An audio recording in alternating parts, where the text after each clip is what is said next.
પ્રકરણ 13 વિદ્યુત પ્રવાહની ચુંબકીય અસરો. દરેક વિડીયોની PDF ફાઇલ ફ્રી મેળવવા માટે કોમેન્ટમાં તમારો વોટ્સએપ નંબર જણાવશો. પ્રશ્ન 1 થી 9 આપણે આની પહેલાંના વિડીયોમાં અપલોડ કરેલા છે, સમજાવેલા છે. પ્રશ્ન 10 થી આજે આપણે શરૂઆત કરીશું. વિદ્યુત પ્રવાહ ધારિત તાર વડે ઉદ્ભવતું ચુંબકીય ક્ષેત્ર આકૃતિ દોરી સમજાવો. અહીંયા તમને બે આકૃતિ દેખાય છે, એ આકૃતિ અને બી આકૃતિ.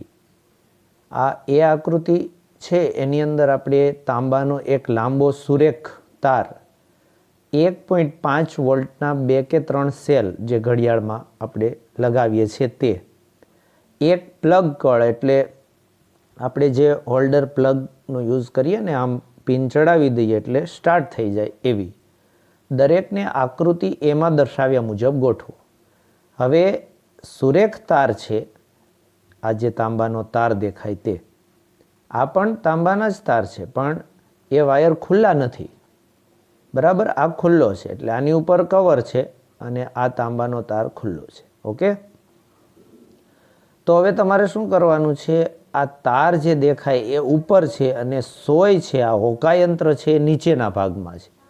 પણ આને અત્યારે જે દેખાય એ સ્થિતિમાં તમારે ગોઠવવાનું નથી.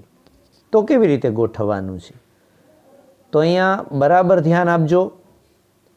સુરેખ તારને હોકાયંત્રની સોયની ઉપર, એટલે હોકાયંત્રના ઉપરના ભાગમાં સોયને સમાંતર ગોઠવવાનું છે. એટલે સોયને સમાંતર એટલે શું?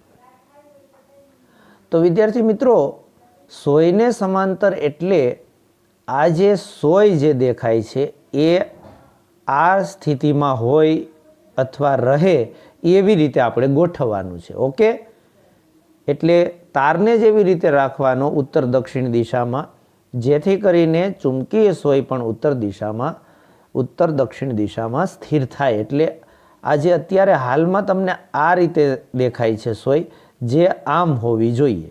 ઓકે, આ યાદ રાખજો. હવે પ્લગમાં કળ નાખવાની, એટલે પરિપથ પૂર્ણ થઈ જશે. એટલે આ કળ છે એમાં મતલબ કે પ્લગ છે એમાં કળ ચડાવી દેવાની, એટલે પરિપથ વહેવાનું ચાલુ થશે.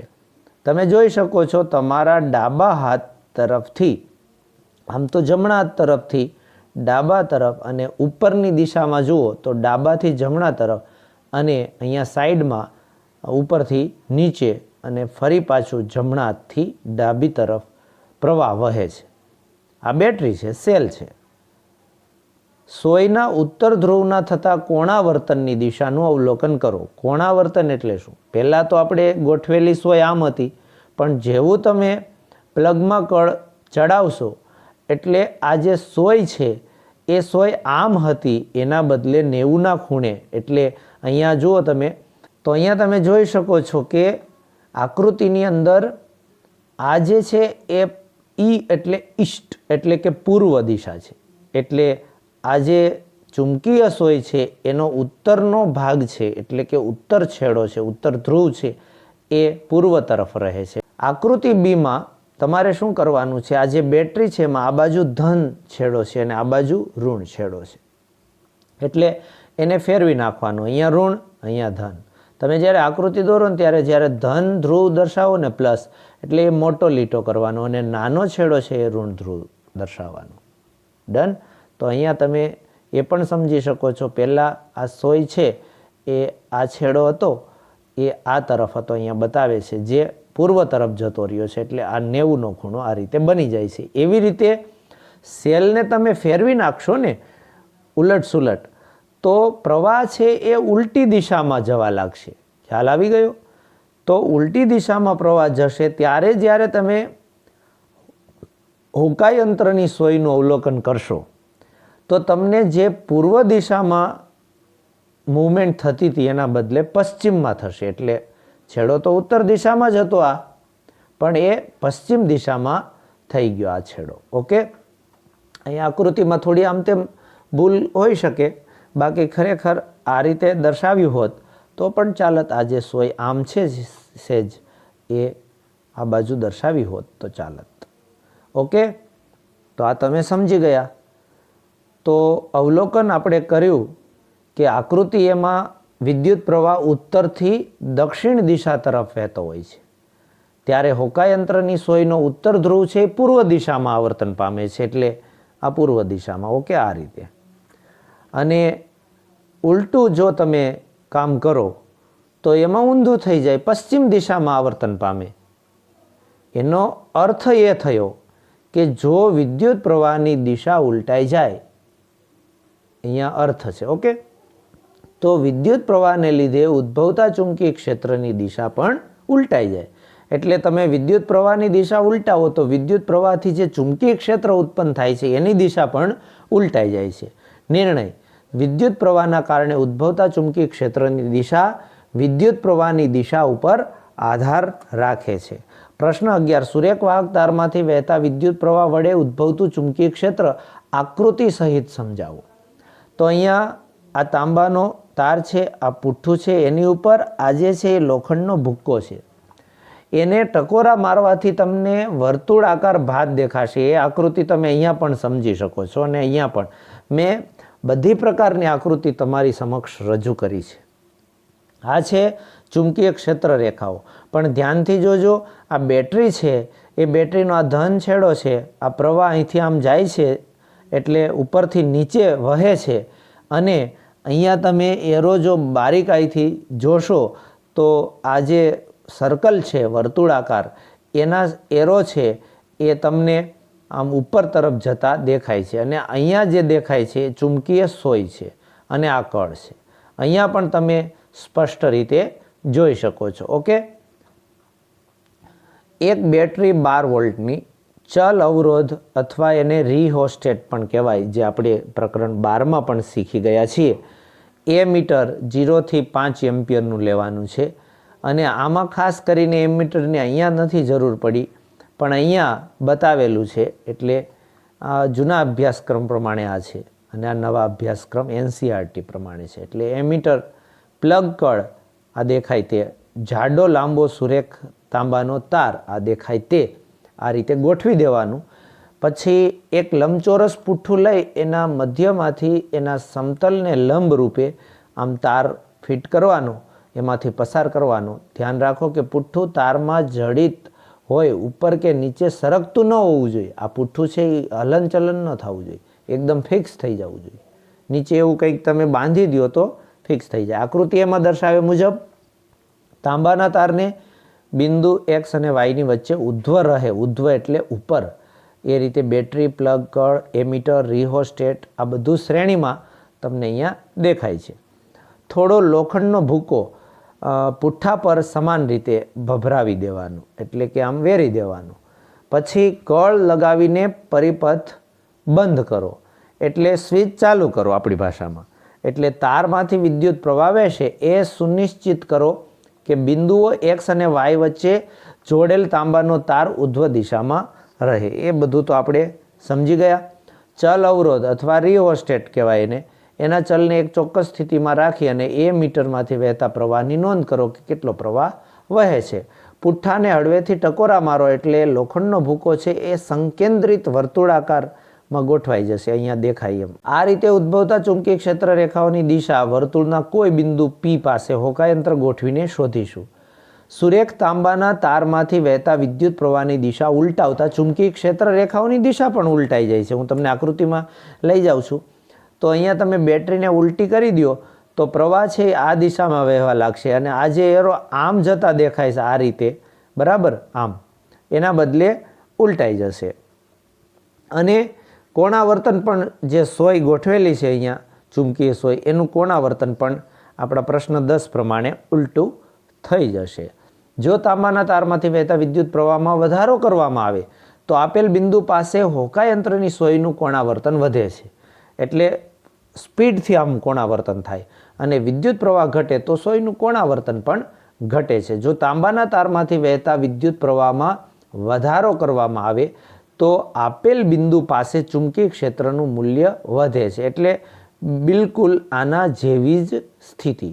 ઓકે, જેમ જેમ તારથી તમે દૂર જાઓ એમ ચુંબકીય ક્ષેત્ર છે એ વર્તુળો છે મોટા થતા જાય, અને વિદ્યુત પ્રવાહ વડે ઉદ્ભવતા ચુંબકીય ક્ષેત્રમાં ઘટાડો થતો જાય.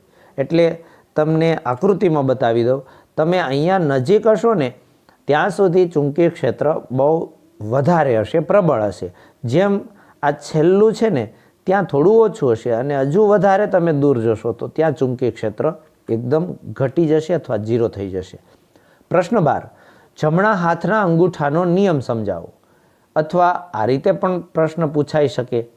બરાબર છે, એ તમે સમજી લો. સુરેખ વિદ્યુત પ્રવાહ ધારિત વાહકની આસપાસ ઉદ્ભવતા ચુંબકીય ક્ષેત્રની દિશા નક્કી કરવા માટેના નિયમનું નામે જણાવો અને એ નિયમ પણ લખો. તો નિયમનું નામ છે જમણા હાથના અંગૂઠાનો નિયમ. આ નિયમને મેક્સવેલનો કોર્કસ્ક્રૂનો નિયમ પણ કહે છે.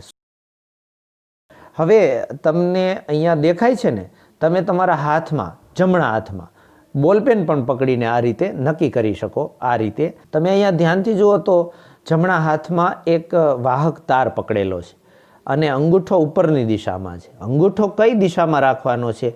વિદ્યુત પ્રવાહ વહેતો હોય દિશામાં. એટલે તારમાંથી જો આમ પ્રવાહ વહેતો હોય તો અંગૂઠો ઉપર અને પ્રવાહ આમ વહેતો હોય તો અંગૂઠો નીચે. અહીંયા પણ જોઈ શકો છો આકૃતિમાં સરસ રીતે. તો જ્યારે પ્રવાહ પસાર થાય આમાંથી ઉપરની દિશામાં તો એના સર્કલ છે, મતલબ કે એની આજુબાજુ જે ચુંબકીય ક્ષેત્ર છે એની રેખા છે એ તમને આ દિશામાં દેખાય છે. એટલે આ દિશા એટલે કઈ દિશા ગણવી? તો આંગળી જે વીંટાળેલી છે એ દિશામાં. એટલે આંગળી તમે જુઓ અહીંથી આમ વીંટાળેલી, તો આ જે ચુંબકીય ક્ષેત્ર રેખા છે એ પણ એ જ રીતે છે. તો બહુ સિમ્પલ આ નિયમ તમે સમજી શક્યા હશો. કલ્પના કરો કે તમે તમારા જમણા હાથમાં વિદ્યુત પ્રવાહ ધારિત સુરેખ વાહકને એવી રીતે પકડો છો કે જેથી તમારો અંગૂઠો વિદ્યુત પ્રવાહની દિશાનું સૂચન કરે છે. તો તમારા જમણા હાથની આંગળીઓ વાહકની આસપાસ ચુંબકીય ક્ષેત્રની ક્ષેત્ર રેખાઓની દિશામાં વીંટળાય છે. આ નિયમને જમણા હાથના અંગૂઠાનો નિયમ કહેવાય. કારણ કે જમણા હાથનો નિયમ અને જમણા હાથના અંગૂઠાનો નિયમ બે અલગ છે. એટલે પ્રશ્ન એ પણ આવશે, તમે ધ્યાનથી સમજજો. બે ચુંબકીય ક્ષેત્ર રેખાઓ એકબીજીને કેમ છેદતી નથી? ચાલો આ પ્રશ્નને પણ આપણે સરસ રીતે સમજી લઈએ. આપેલ બિંદુએ ચુંબકીય ક્ષેત્ર બીની દિશા તે બિંદુએ ચુંબકીય ક્ષેત્ર રેખાને સ્પર્શક દોરીને મેળવી શકાય છે. એટલે કે તમે ત્યાં સ્પર્શક દોરો તો કઈ રીતે? દાખલા તરીકે આપણે અહીંયા એકદમ સરળ ભાષામાં એને સમજીએ. જેમ કે દાખલા તરીકે આ પુઠ્ઠું છે, હું સાદું દોરી દઉં છું, અથવા ટેબલ છે, જે ગણો તે, પણ એની અંદર ચુંબકીય ક્ષેત્ર આટલા વિસ્તારમાં છે ધારી લ્યો. બરાબર? તો ચુંબકીય ક્ષેત્ર આ બી છે. બરાબર? અને એની દિશા ધારો કે આ છે, આ દિશા છે. ઓકે? અને એ બિંદુએ ચુંબકીય ક્ષેત્ર રેખાને સ્પર્શક, એટલે આ રીતે આમ તમે સ્પર્શક દોરો તો એ સ્પર્શક દોરીને તમે મેળવી શકો. જો બે ચુંબકીય ક્ષેત્ર રેખાઓ એકબીજીને છેદે તો એનો અર્થ એ થાય કે છેદન બિંદુ પાસે ચુંબકીય ક્ષેત્રની બે દિશા હોય.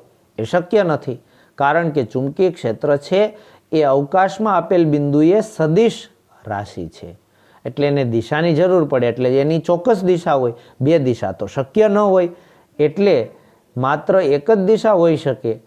આમ આ બંને રેખાઓ અથવા ગમે એટલી રેખાઓ, હું અહીંયા તમને આમ દોરીને સમજાવું, આ રીતે આ એક હોય, આ બીજી હોય, આ એકબીજાને ક્યારેય છેદશે નહીં. ન સમજાય તો કોમેન્ટમાં જણાવજો. પ્રશ્ન 14, વિદ્યુત પ્રવાહ ધારિત વર્તુળાકાર લૂપના કારણે. લૂપ એટલે શું? તો અહીંયા તમને આ તાંબાનો તાર દેખાય ને, એ આ વર્તુળાકાર છે ને એને લૂપ કહેવાય. બહુ મસ્ત આકૃતિ છે. આ પુઠ્ઠું છે અથવા લાકડું છે અથવા પ્લાય છે. એમાં બે જગ્યાએ છિદ્ર પાડી અને તારને આ રીતે પસાર કરવાના. અહીંયા બેટરી જોડવાની. અહીંયા કઈ રીતે એની ચુંબકીય ક્ષેત્ર રેખાઓ હોય, ભૂકો અહીંયા ભભરાવવામાં આવે તો કેવી રીતે ગોઠવાય, એ બધું અહીંયા આપણે સમજીશું. જ્યારે વિદ્યુત પ્રવાહ ધારિત વર્તુળાકાર લૂપમાં વિદ્યુત પ્રવાહ પસાર કરવામાં આવે ત્યારે એની આસપાસ ચુંબકીય ક્ષેત્ર ઉત્પન્ન થાય છે, જે તમે અહીંયા જોઈ શકો છો. અહીંયા પણ દેખાય છે. વિદ્યુત પ્રવાહ ધારિત વર્તુળાકાર લૂપને લીધે ઉદ્ભવતા ચુંબકીય ક્ષેત્રની ક્ષેત્રરેખાઓ દ્વારા રચાતી ભાત, આ ડિઝાઇન એ તમને આકૃતિમાં બતાવેલ છે. વિદ્યુત પ્રવાહ ધારિત વર્તુળાકાર લૂપને લીધે ઉદ્ભવતા ચુંબકીય ક્ષેત્રની ક્ષેત્રરેખાઓ વર્તુળાકાર અને લૂપ પાસે સંકેન્દ્રિત હોય છે. લૂપ એટલે લૂપની નજીકમાં તમે જુઓ તો એકદમ નજીકમાં સંકેન્દ્રિત એટલે વધારે ભેગી હોય અને દૂર જતાં તમને થોડી ખુલ્લી દેખાશે. વિદ્યુત પ્રવાહ ધારિત લૂપની આસપાસ દરેક બિંદુએ ઉત્પન્ન થતા ચુંબકીય ક્ષેત્રને દર્શાવતા વર્તુળોની સાઇઝ એટલે કદ તારથી દૂર જતાં સતત મોટી ને મોટી થતી જાય છે, જે તમે અહીંયા જોઈ શકો છો. આ નાનું સર્કલ છે, પછી આમ દૂર જતાં મોટી થતી જાય છે. જ્યારે લૂપના કેન્દ્ર પાસે આ વર્તુળોના ચાપ સુરેખ રેખા જેવા જોવા મળે છે. આ લૂપનું કેન્દ્ર છે, આ લૂપનું કેન્દ્ર છે. તો ત્યાં તમને આ જે ખરેખર રેખા દેખાય છે સુરેખ, એ સર્કલ જ છે, પણ એટલું મોટું છે કે આપણને એનો અમુક ટકા ભાગ જ દેખાય છે, એટલે આપણને સીધી રેખા દેખાય છે. ઓકે, તો આથી લૂપના કેન્દ્ર આગળ ચુંબકીય ક્ષેત્રની તીવ્રતા વધુ પ્રબળ હોય. એટલે કેન્દ્ર પાસે એટલે અહીંયા ચુંબકીય ક્ષેત્ર વધારે પ્રબળ હોય. જેમ દૂર જાઓ એમ એનું પ્રબળતા ઘટતી જાય. લૂપમાં આટાઓની સંખ્યા n હોય. n એટલે કોઈ સંખ્યા 10, 15, 20, 50, 100, 1000 વગેરે. તો ઉત્પન્ન થતું ચુંબકીય ક્ષેત્ર n ગણું હોય. એટલે જેટલા આટા એટલા ગણું ચુંબકીય ક્ષેત્ર હોય. એક આટો હોય તો 1 ગણું, 2 આટા હોય 2 ગણું વગેરે વગેરે. ગૂંચળાના કેન્દ્ર, ગૂંચળું કહેવાય, લૂપ કહેવાય, ના ઘણા શબ્દો છે. એના કેન્દ્ર પાસે ઉત્પન્ન થતા ચુંબકીય ક્ષેત્રનું મૂલ્ય, આ 3 બાબતો આપણે ખાસ શીખીશું. ગૂંચળામાંથી વહેતા વિદ્યુત પ્રવાહના સમપ્રમાણમાં હોય છે શું? ચુંબકીય ક્ષેત્રનું મૂલ્ય. ગૂંચળાની ત્રિજ્યાના વ્યસ્ત પ્રમાણમાં હોય છે. એટલે આ ગૂંચળું એટલે આ b વડે દર્શાવેલું છે અને ત્રિજ્યા r છે અને વિદ્યુત પ્રવાહ I છે અને આ n છે, આટા છે. એટલે ગૂંચળાના કુલ આટાઓની સંખ્યાના સમપ્રમાણમાં હોય છે. એટલે જેટલા આટા એટલા ગણું ચુંબકીય ક્ષેત્ર પ્રબળ હોય છે. પ્રશ્ન 15, સોલેનોઇડ એટલે શું? વિદ્યુત પ્રવાહ ધારિત સોલેનોઇડને લીધે ઉદ્ભવતા ચુંબકીય ક્ષેત્રની ચર્ચા કરો. સોલેનોઇડ એટલે ખરેખર અલગ કરેલ તાંબાનો તાર, અહીંયા જે દેખાય છે એનું અત્યંત નજીક તમને આમ આટા દેખાય છે, બરાબર, વીંટાળેલા આટા. એ ઘણા વર્તુળાકાર આટા વડે બનતા નળાકાર જેવી રચના છે, એને કહેવાય સોલેનોઇડ. અહીંયા પણ છે. અને સોલેનોઇડ દ્વારા કેવું ચુંબકીય ક્ષેત્ર ઉત્પન્ન થાય તો એનું ચુંબકીય ક્ષેત્ર ગજિયા ચુંબક જેવું જ હોય છે. હવે ગજિયો ચુંબક એટલે શું? એ તો આપ બધા જાણો જ છો. ગજિયો ચુંબક એટલે લંબઘન આકારનો ચુંબક, જેમાં એક છેડો n હોય અને બીજો છેડો s હોય. તો એમાં જે ચુંબકીય ક્ષેત્ર ઉત્પન્ન થાય એ પહેલા વિડીયોમાં તમને સમજાવેલું જ છે. ન જોયો હોય તો જોઈ લેજો. આ રીતે ચુંબકીય ક્ષેત્ર હોય. n થી s તરફ એના ચુંબકીય ક્ષેત્ર રેખાની દિશા હોય છે. ઓકે, તો આ જે સોલેનોઇડ છે એનું પણ ચુંબકીય ક્ષેત્ર તમને બિલકુલ એના જેવું જ દેખાશે. કોના જેવું? તો ગજિયા ચુંબક જેવું. વિદ્યુત પ્રવાહ ધારિત સોલેનોઇડને લીધે ઉદ્ભવતું ચુંબકીય ક્ષેત્ર એને આપણે સમજવાનું છે. જ્યારે સોલેનોઇડમાંથી વિદ્યુત પ્રવાહ પસાર કરીએ આપણે, ત્યારે એની અંદર અને એની આસપાસ ચુંબકીય ક્ષેત્ર ઉત્પન્ન થાય છે, જે તમે અહીંયા નિહાળી શકો છો. વિદ્યુત પ્રવાહ ધારિત સોલેનોઇડના કારણે એની અંદર અને એની આસપાસ રચાતા ચુંબકીય ક્ષેત્રની ચુંબકીય ક્ષેત્ર રેખાઓની ભાત આકૃતિમાં તમને બતાવેલી છે. અને વિદ્યુત પ્રવાહ ધારિત સોલેનોઇડના કારણે ઉદ્ભવતું ચુંબકીય ક્ષેત્ર કોના જેવું છે? ગજિયા ચુંબકના કારણે ઉદ્ભવતા ચુંબકીય ક્ષેત્ર જેવું છે. મેં તમને એ સમજાવી દીધું છે. અને કેવું છે તો કે એક છેડો, આ સોલેનોઇડ દેખાય છે ને, એનો એક છેડો છે ઉત્તર ધ્રુવ હોય, બીજો છેડો છે એ દક્ષિણ ધ્રુવ હોય. તો ગજિયા ચુંબકમાં પણ એવું જ હોય છે. સોલેનોઇડના અંદરના ભાગમાં ચુંબકીય ક્ષેત્ર રેખાઓ પરસ્પર સમાંતર સુરેખાઓ હોય છે. જુઓ, તમને અહીંયા સમાંતર છે અને સુરેખા એટલે સીધી રેખામાં જોવા મળે છે. એટલે કે સોલેનોઇડના અંદરના ભાગની વાત કરીએ ને અહીંયા, તો અંદરના ભાગમાં ચુંબકીય ક્ષેત્ર સમાન હોય બધી જગ્યાએ, બરાબર. વિદ્યુત પ્રવાહ ધારિત સોલેનોઇડના કારણે ઉદ્ભવતું ચુંબકીય ક્ષેત્ર બીનું મૂલ્ય તો બિલકુલ સેમ ટુ સેમ એમાંથી પસાર થતા વિદ્યુત પ્રવાહ Iના સમપ્રમાણમાં. સેમ ટુ સેમ એટલે પાછલા પ્રશ્નની જેમ. સોલેનોઇડના એકમ લંબાઈ દીઠ આંટાઓની સંખ્યા એનના સમપ્રમાણમાં હોય છે, એટલે જેટલા આંટા એ પ્રમાણે હોય છે. સોલેનોઇડની બનાવટ વખતે વપરાતા અંતસ્થ ભાગની દ્રવ્યની જાત ઉપર પણ ચુંબકીય ક્ષેત્ર બીનું મૂલ્ય આધાર રાખે છે. એટલે તમે જે આ અંદરનો ભાગ કેવી રીતે બનાવેલો છે, કયા પદાર્થમાંથી, એના ઉપર આધાર રાખે છે. ઇલેક્ટ્રોમેગ્નેટ એટલે શું, એના વિશે ટૂંક નોંધ લખો. ઇલેક્ટ્રોમેગ્નેટ એટલે ગુજરાતીમાં એને કહેવાય ઇલેક્ટ્રો એટલે વિદ્યુત અને મેગ્નેટ એટલે ચુંબક. નરમ લોખંડના સળિયાના ગર્ભ પર વીંટાળેલા અલગ કરેલા તાંબાના તારના લાંબા ગૂંચળા વડે બનતા ચુંબકને કહેવાય ઇલેક્ટ્રોમેગ્નેટ. એટલે જ્યાં સુધી એમાંથી વિદ્યુત પ્રવાહ પસાર થાય ત્યાં સુધી એ ચુંબક તરીકે વર્તે. અને એનો સિદ્ધાંત સમજી લઈએ. ઇલેક્ટ્રોમેગ્નેટનું કાર્ય એ વિદ્યુત પ્રવાહની ચુંબકીય અસર પર આધારિત છે. એટલે જ્યાં સુધી વિદ્યુત પ્રવાહ વહે ત્યાં સુધી ચુંબકીય અસર ઉત્પન્ન થાય અને ત્યાં સુધી એ કાર્ય કરે ચુંબક તરીકે. વિદ્યુત પ્રવાહધારિત સોલેનોઇડના અંદરના વિસ્તારમાં ઉત્પન્ન થતા પ્રબળ ચુંબકી ક્ષેત્ર વડે ગૂંચળાની અંદર મૂકેલા નરમ લોખંડના ટુકડા જેવા ચુંબકી ગુણધર્મો પ્રાપ્ત કરે છે. એટલે એમાં જે નરમ લોખંડના ટુકડા મૂક્યા હોય એ ચુંબકી ગુણધર્મો પ્રાપ્ત કરે છે. સોલેનોઇડમાંથી જ્યારે વિદ્યુત પ્રવાહ પસાર થાય ત્યારે જ ઇલેક્ટ્રોમેગ્નેટ ચુંબકી ગુણધર્મ પ્રાપ્ત કરે અને જ્યારે વિદ્યુત પ્રવાહ પસાર ન થાય ત્યાં સુધી એ લોખંડના ટુકડા જેમ વર્તે છે. જ્યારે ઇલેક્ટ્રોમેગ્નેટમાંથી વહેતો વિદ્યુત પ્રવાહ બંધ કરવામાં આવે ત્યારે એ ચુંબકી ગુણધર્મ ગુમાવી દે છે, કારણ કે નરમ લોખંડની રિટેન્ટિવિટી એટલે ચુંબકત્વ જાળવી રાખવાની ક્ષમતા બહુ ઓછી હોય છે. ઇલેક્ટ્રોમેગ્નેટની ચુંબકીય ક્ષેત્રની તીવ્રતા નીચેની બાબતો પર આધાર રાખે છે. એક, એમાં કેટલા આંટા છે એની સંખ્યા પર. બીજું, એમાંથી કેટલો વિદ્યુત પ્રવાહ વહે છે, આ બે બાબત ઉપર. હવે ઉપયોગો, તો વિદ્યુત ઘંટડી એટલે બેલ, બરાબર, શાળામાં વાગે છે, એ ઇલેક્ટ્રોમેગ્નેટ મતલબ કે એના સિદ્ધાંત પર કાર્ય કરે છે અને એમાં ઉપયોગી છે. વિદ્યુત પંખા છે એટલે આપણે જે હવા ખાવાનો પંખો ઉપર છતમાં હોય તે. ટેલિગ્રાફ, વિદ્યુત ટ્રેન, વિદ્યુત મોટર, જનરેટર, આ બધા સાધનોમાં એનો ઉપયોગ થાય છે. લોખંડનો પાટડો એટલે ગર્ડર, એટલે એકદમ જાડો, ટ્રેનના પાટામાં પણ વપરાય છે.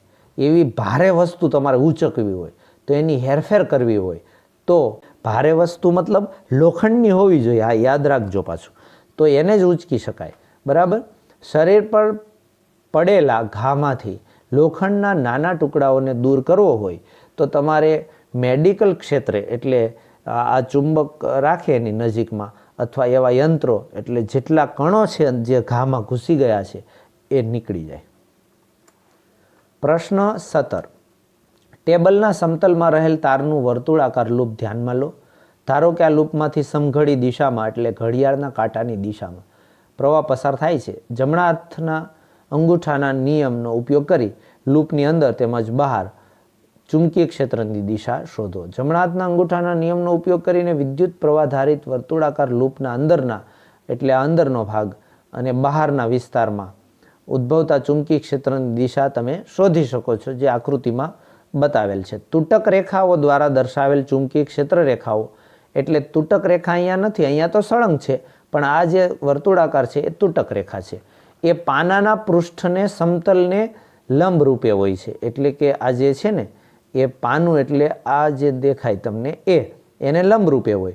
લૂપનો આગળનો ભાગ દક્ષિણ ધ્રુવની જેમ વર્તે છે અને લૂપનો પાછળનો ભાગ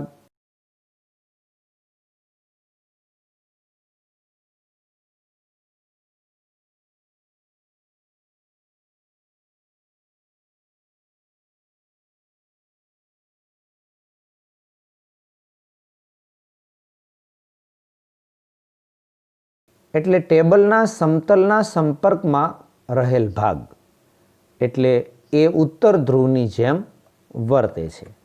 પ્રશ્ન 18. આપેલ વિસ્તારમાં ચુંબકીય ક્ષેત્ર સમાન છે, આ દર્શાવતી આકૃતિ દોરો. અહીંયા તમે જોઈ શકો છો મિત્રો, અહીંયા દેખાય છે ને, એમાં સુરેખ સમાંતર અને સમાન અંતરે આવેલી ચુંબકીય ક્ષેત્રની ક્ષેત્ર રેખાઓ દ્વારા સમાન ચુંબકીય ક્ષેત્રની રજૂઆત કરવામાં આવે છે. આ દેખાય એમાં બધે સમાન ચુંબકીય ક્ષેત્ર છે. સાચો વિકલ્પ પસંદ કરો. અતિ લાંબા સુરેખ વિદ્યુત પ્રવાહ ધારિત સોલેનોઇડના અંદરના વિસ્તારમાં ચુંબકીય ક્ષેત્ર શૂન્ય હોય કે આપણે છેડાની તરફ જઈએ એમ ઘટતું જાય કે છેડા તરફ જઈએ એમ વધતું જાય કે બધા બિંદુઓ એ સમાન હોય? તો એનો જવાબ છે બધા બિંદુઓ એ સમાન હોય. પ્રશ્ન 20. બાહ્ય ચુંબકીય ક્ષેત્રમાં મૂકેલા વિદ્યુત પ્રવાહ વાહક પર લાગતા બળ પર ટૂંક નોંધ લખો. ઓર્સ્ટેડ છે ને એણે શોધી કાઢ્યું કે વિદ્યુત પ્રવાહ વાહક એની નજીક મૂકેલ હોકાયંત્રની સોય પર બળ લગાડે છે. એ આપણે પહેલા પ્રશ્નમાં જોયું. આ પ્રયોગ ઓર્સ્ટેડે કરેલો. એન્દ્રે એમ્પિયરે સૂચવ્યું કે એનાથી ઉલટું પણ સાચું હોવું જોઈએ, એટલે કે ચુંબક પણ સમાન મૂલ્યનું અને વિરુદ્ધ દિશામાંનું આટલું જ બળ વિદ્યુત પ્રવાહ વાહક પર લગાડે છે. એટલે ચુંબક છે ને એ તાર ઉપર બળ લગાડે અને તાર છે એ ચુંબક ઉપર બળ લગાડે, અને એ પ્રયોગ ઉપરથી સાબિત પણ થયું છે. આમ જ્યારે વિદ્યુત પ્રવાહ વાહકને બાહ્ય ચુંબકીય ક્ષેત્રમાં મૂકવામાં આવે ત્યારે એના ઉપર બળ લાગે છે, પરંતુ વિદ્યુત પ્રવાહ વાહકને ચુંબકીય ક્ષેત્રને સમાંતર મૂકવામાં આવે. બરાબર, એને સમાંતર મૂકવા પડે.